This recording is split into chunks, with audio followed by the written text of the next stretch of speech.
Бәріне сәлем. Бүгін қалай ашымық жасау керек екенін көрсеткім келеді. Осындай аздаған перловканы алып, ситаның көмегімен суы тазарғанша жақсылап жуып аламын.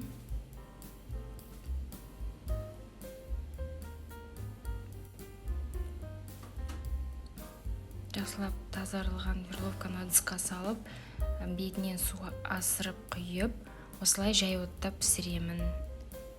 Піскенде осылай үлкейеді. Кез келген ыдысқа перловканы салып, көз мөлшермен айран және су қосып,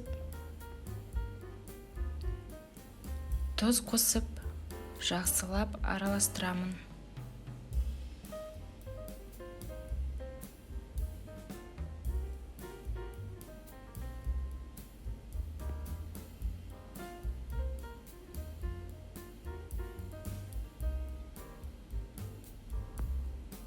Осынша тұз қостым.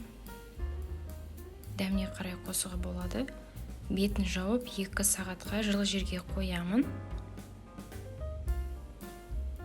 Ашыған перловка осындай тандем сияқты өте әдемі, өте дәмді болып шығады. Дайындап көріңіздер. Өте керемет рецепт.